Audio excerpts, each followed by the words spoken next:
अस्सलामु अलैकुम वरहमतुल्लाहि वबरकातुहू। सूरह मुल्क के फ़ज़ाइल के बारे में जो अहादीस वारिद हुई हैं, इनमें से बाज़ तो मुतलिक हैं, यानी किसी ख़ास वक्त की कैद नहीं है, जबकि बाज़ अहादीस में रात को पढ़ने का ज़िक्र है। मसलन ये कि रसूलुल्लाह सल्लल्लाहु अलैहि वसल्लम रात को सूरह मुल्क पढ़े बगैर नहीं सोते थे।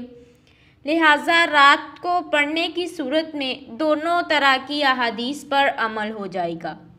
हदीस शरीफ में है, यानी हज़रत अब्दुल्लाह बिन अब्बास रज़ियल्लाहु ताला अन्हु से रवायत है कि रसूलुल्लाह सल्लल्लाहु अलैहि वसल्लम के एक सहाबी ने एक कब्र पर खैमा लगा लिया और उनको पता न था कि ये कब्र है। खैमा में बैठे बैठे अचानक उन्होंने सुना कि इस कब्र में एक इंसान है जो सूरह तबारकल्लाज़ी बियदिहिल मुल्क पढ़ रहा है। पढ़ते पढ़ते उसने पूरी सूरत ख़त्म कर दी।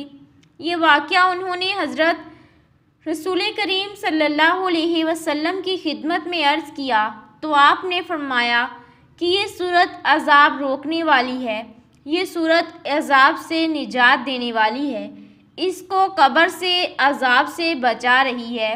यानी हज़रत अबू हुरैरा रज़ियल्लाहु ताला अन्हु से रवायत है कि रसूलुल्लाह सल्लल्लाहु अलैहि वसल्लम ने फरमाया कि बिलाशुबा कुरान में एक सूरत है जिसकी 30 आयतें हैं। इसने एक शख्स की सिफारिश की यहाँ तक कि वो बख्श दिया गया। फिर फरमाया कि वो सूरह तबारकल्लाज़ी बियदिहिल मुल्क है। यानी हज़रत जाबर रज़ियल्लाहु ताला अन्हु से रवायत है कि नबी सल्लल्लाहु अलैहि वसल्लम सूरह सजदा और सूरह मुल्क पढ़े बगैर नहीं सोते थे। जी हाँ, पढ़ सकते हैं।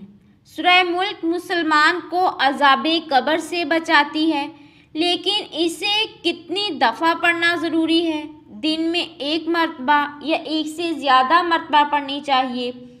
अल्हम्दुलिल्लाह अबू हुरैरा बयान करते हैं कि नबी अकरम सल्लल्लाहु अलैहि वसल्लम ने इरशाद फरमाया, कुरान मजीद में एक ऐसी सूरत है जिसकी 30 आयत हैं, वो आदमी की सिफारिश करेगी हत्ता कि उसे बख्श दिया जाएगा, और वो सूरत तबारकल्लाज़ी बियदिहिल मुल्क है।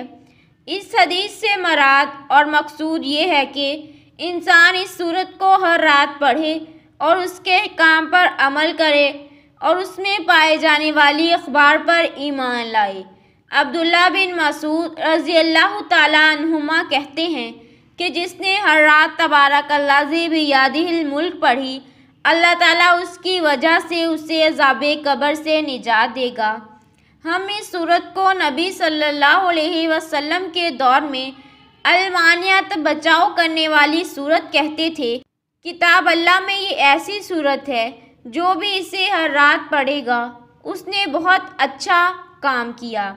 तो इस बिना पर ये उम्मीद रखी जा सकती है कि अल्लाह ताला की रज़ा के लिए जो भी इस सूरत पर ईमान रखे और इसे पढ़ेगा और इसमें जो कुछ बयान किया गया है इससे इबरत हासिल करते हुए इसके काम पर अमल करेगा, उसके लिए ये सूरत शफ़ाअत करेगी।